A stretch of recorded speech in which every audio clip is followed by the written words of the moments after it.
Hey, my super Sagittarius, welcome to your moon reading. This is a very exciting moon week. We have, I believe, a full moon. I know we have eclipses coming. We're switching into Taurus.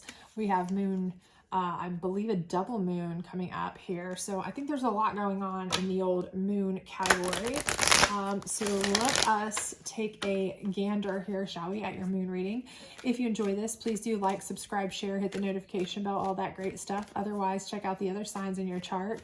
Also, your monthly reading is up and your love bonus. So without further ado, we are going to do this moon reading. This is a 7-circle moon reading. So we're going to go ahead and get started with that. This first card is indicative of where you are now or what you're facing if you have an issue, concern, problem. The second card is what got you into this situation. The third card is kind of like a challenge card in a typical tarot deck. So what is keeping you in this cycle situation? The fourth card is your ultimate outcome. Okay. The fifth, sixth, and seventh card are what can bring you to that ultimate outcome should you tend to follow these steps. So let's see what we're working with here for you, my lovely Sagittarius. All right. We are starting here with your will. Okay. So for some of you, I feel like maybe you're being stubborn. Okay. You might have, I hate to say that, but I do feel like for some of you, you are strong-willed. Okay. And you may have gotten yourself into a place where you have been a little bit stubborn. So maybe there's some friction between you and someone, okay? Maybe some friction between you and a work person, a relationship, someone in your family. But I do feel like perhaps you have an issue going on here, and it has to do with you having such a strong will, you know, that you have kind of pushed for something. Maybe you've pushed for a little bit so much that it's caused some problems, some friction, some issues. Maybe you pushed the envelope just a bit too far, those kinds of things. So I feel like that's possible for some of you. That may be the issue here. What kind of got you into this, I do feel, is fear. So for some of you, what may have happened was, you know, you were worried about something. This could have been a situation where you were worried about, you know, either losing your job or worried about finances. You could have been worried about losing a relationship, these kinds of things. And when we act out of fear, of course, as any of us know, you tend to kind of not act, but overact, right? So you jump, you try to like, really, it's an emotionally driven.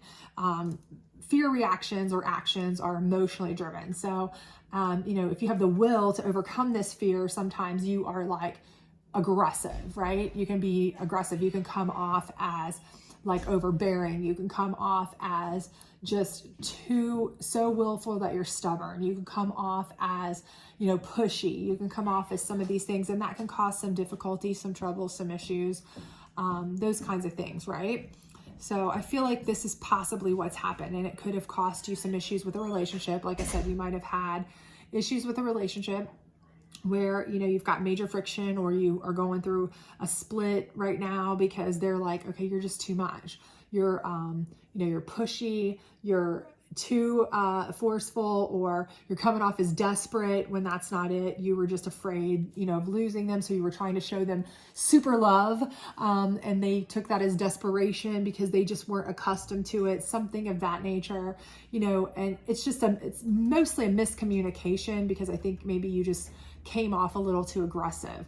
Again, could be relationship, could be work, take it as it resonates. But I do feel like because of your will being so strong to overcome a fear of losing work, losing a relationship, losing somebody, you've come off as a little bit overzealous, okay? And it's made you come off as either desperate or, you know, something of that nature, you know, too pushy, or, you know, like I said, you know, stubborn, that kind of thing. So what's keeping you in this is growth, right?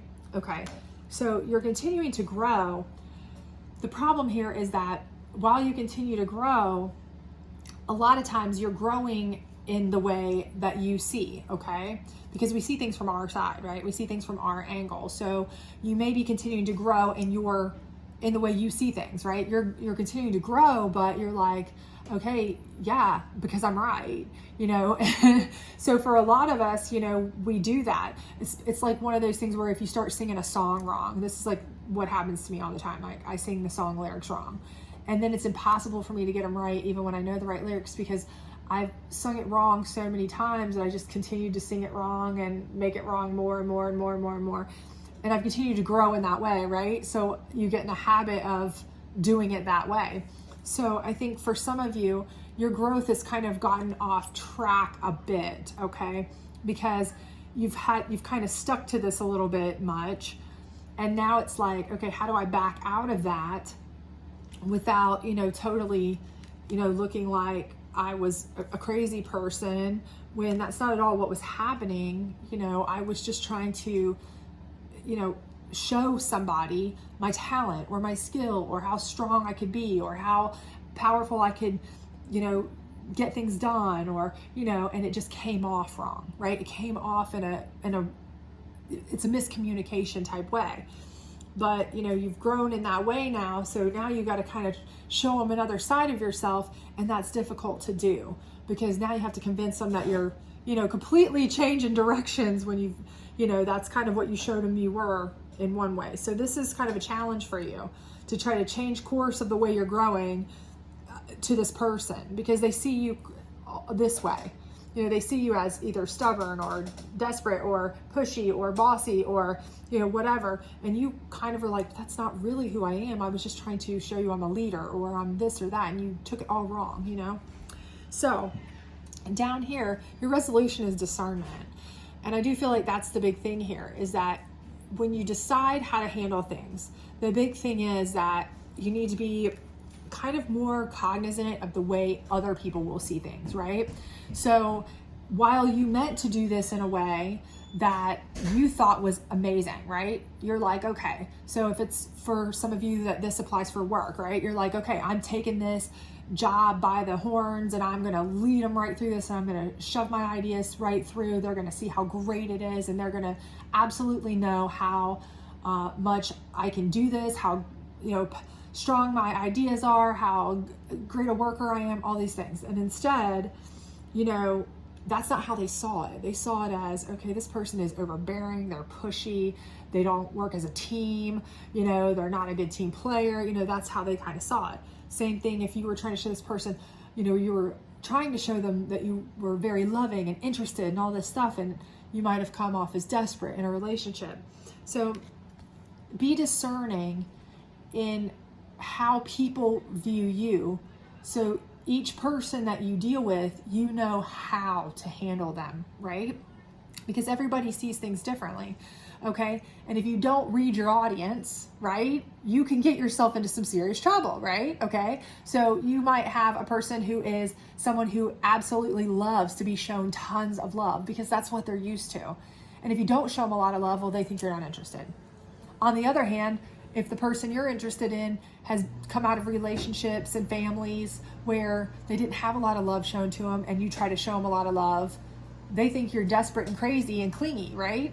So the discernment here is knowing who your audience is at work, in a relationship, and making sure that you're kind of customizing what you're trying to present yourself as, in a way that they'll understand, okay? Not that I'm saying you need to change what you're trying to show yourself as, because you show yourself in the same way. If you're a great worker and have great ideas, show that. Just show it in a way that is more understandable to them, okay, or relatable to them. If you care about this person, don't water that down. Just show it in a way that they're going to understand in their mindset as, oh, this person likes me, not this person stalks me and is crazy. You get it? Okay, now how are you going to get there, right? We all want to know how you're going to get there. So first of all, you need to stay hungry. Okay, this is clearly not a problem for you. You have willpower that's gotten you to the point that you may have just gone a little bit overzealous on it, okay? So I do think staying hungry, though, is important. I do think, again, we don't want a watered down version of you. That's not ever what we want. Never water yourself down for somebody. If you have to do that, then you don't want that person around you anyway.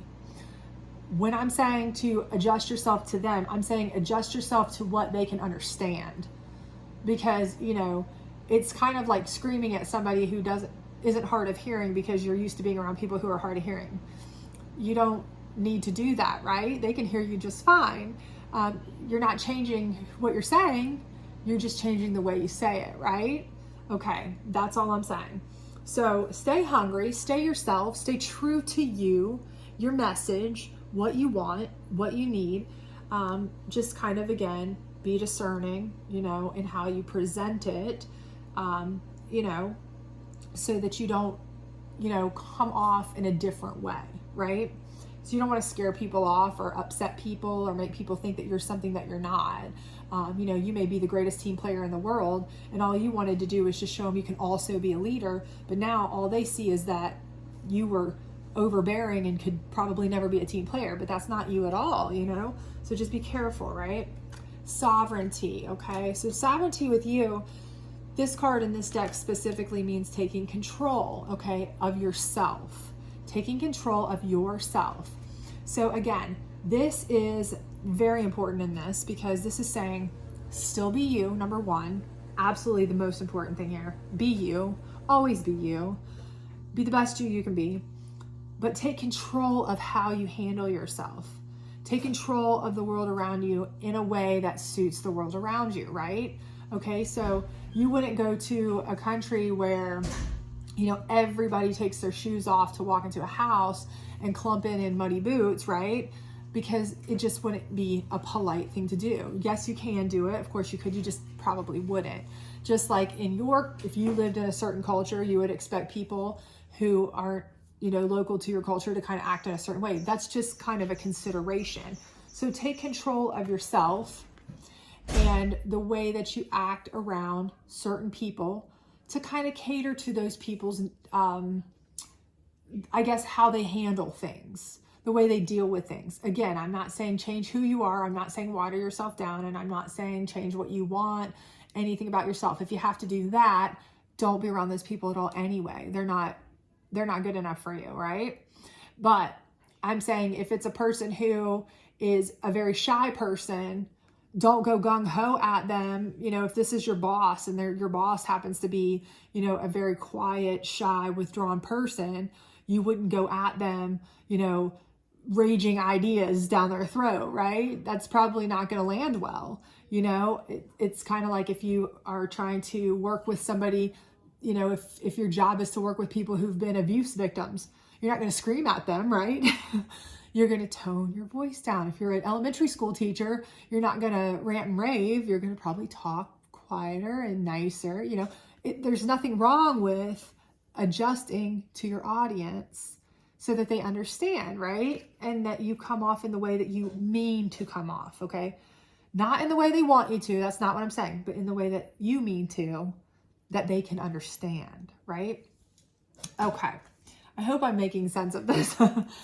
Okay, and then gratitude. Gratitude is something that is so important because you want them to know that you're grateful for them and the opportunities, because that's going to show them that you're not a stubborn person. You're not coming in with bad intentions. So even if you do come off in a way that maybe they don't necessarily understand. Maybe it's different than the way they were trained, the way they grew up. Maybe you're of a different generation than them. So everything that you're doing is completely opposite of what they were ever exposed to. So they're very taken aback by it. You know, whatever it may be, okay? Those kinds of things. Just make sure that you express gratitude for the opportunity, for the chance. Express gratitude for the person that you care about. You know, as long as you let them know you're grateful for them to be around, you know, that alone will go very far, okay? Sometimes that's all people need. Sometimes they don't need you to have over expressions of love. Again, it depends on the person. You know, some people, they aren't used to that. That's not how their family worked. So for that, you know, if somebody's overly expressive of love, they're kind of either suspicious or worried or confused. And, you know, a simple show of gratitude. I appreciate you. I appreciate that you're here. I appreciate spending time with you. That alone would have been sufficient to show how much you care, and landed much better. So these are all ways. Control the way that you present yourself, because you're ultimately in control of yourself, right? As long as you can control the way you act and you are in control, take back your sovereignty. control the way that you address people around you. Stay hungry to stay yourself, be yourself, show your true colors, okay? And be grateful to people. This will go so far into making people realize who the true you really is, that they won't see you in a way. You won't have to be afraid of losing anything, because this alone will make them see how wonderful you truly are, okay? This alone will also make you seem less over willful, stubborn, bossy, pushy, stalkerish, whatever. These kinds of things that sometimes people can confuse strong-willed people for being, okay? And with growth, these steps will help you grow in directions that are all different ways depending on who you're addressing and what they need from you. Again, you wouldn't address your children the same way you might address a loud, obnoxious coworker who loves to scream and yell, and different people from different parts of the country even address things differently. Obviously, it's just how we handle life, right? That's just life. So again, I think once you take these steps and take control of yourself and do these things, I think you will learn how to discern exactly what each person needs as far as the way you express yourself, what they need to understand you, okay? Not change you, not see you in a different light. Well, see you in a different light from their standpoint, but still you. But you'll be able to discern what it is that you need to do to show them the real you, okay? And that's going to get you in a much, much better place, okay? It's going to make people understand you better, okay? So I think this is something that once you are able to do all this, you will be a much, much more able to read the audience, be more discerning in how you approach people, and your will no longer be seen in a way that is overzealous and more for its value.